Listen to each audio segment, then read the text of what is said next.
Welcome back! This week I'm doing a little tutorial overview on what the different buttons on my sewing machine do.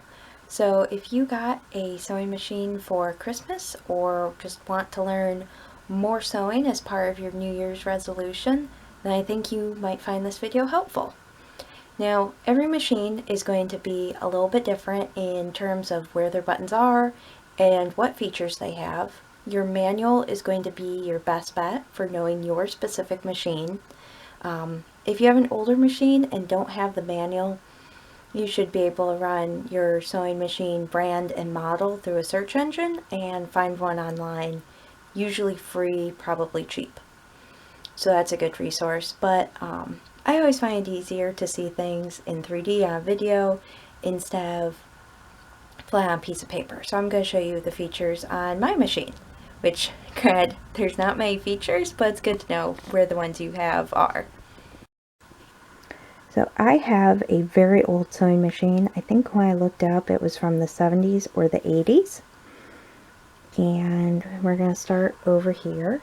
So this is the wheel that will turn the needle. If you need a hand crank because your needle was up and you needed it down, being a little bit stubborn, this is how you do it.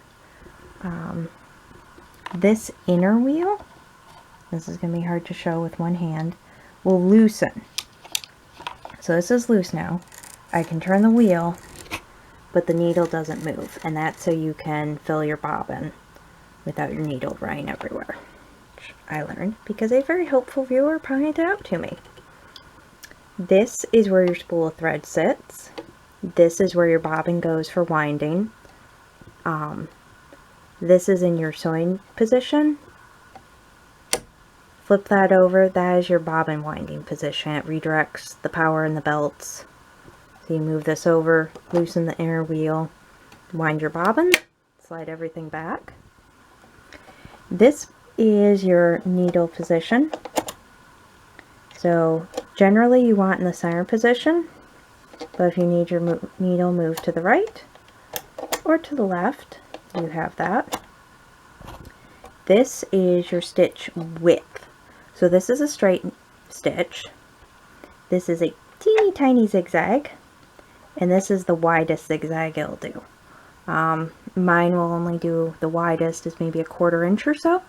So it's not as wide as the picture looks. So always grab a scrap of fabric and test out and see what that will do. This is my stitch length. So 4 is pretty long. It's maybe 1/4 inch or so. That's a basting stitch. This is teeny tiny. You're not going anywhere doing anything. I usually have mine about 2 1/4, 2 1/2.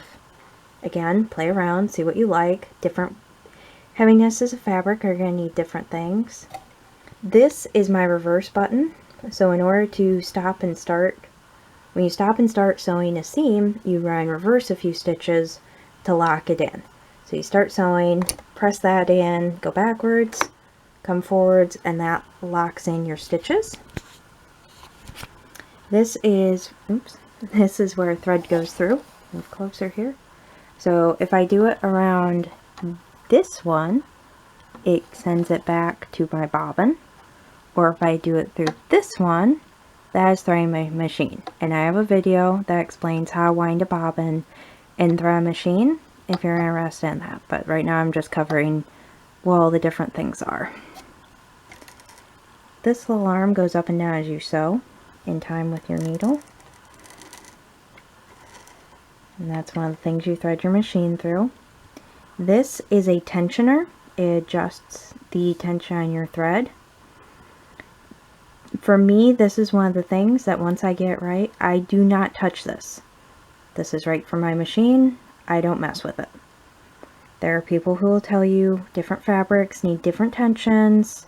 Play with it. But for me, I have found my tension. I have found my sweet spot. We are not moving. And this is another tensioner that once again, I have found the perfect spot. It does not move. This bit and this bit, this is a flat piece of wire, it's kind of hard to see at this angle, are where you thread through. This is what loosens and holds your needle in place. Just unscrews.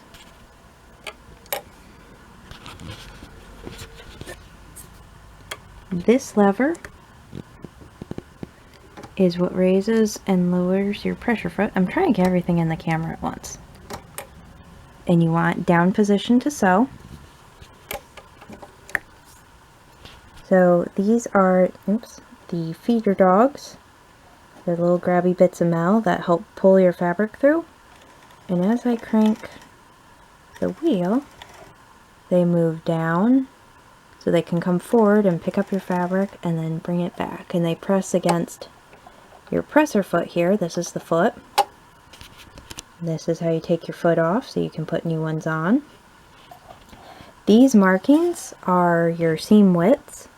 So assuming your needle is in the center position, this line is a 5/8 inch seam, as is this one.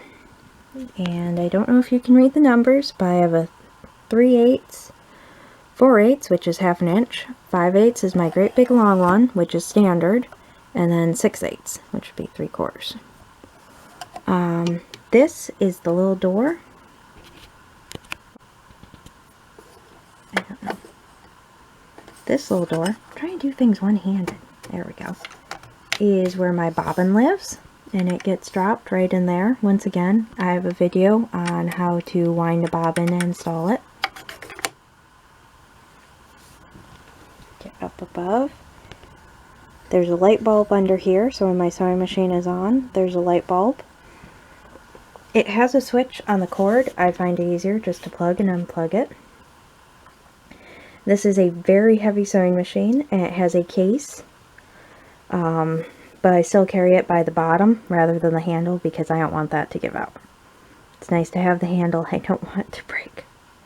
So there is a quick overview on the different parts on a Singer 247 sewing machine. I hope this helped you. If you have any questions, be sure to drop them in the comments, and I'll do my best to answer them for you.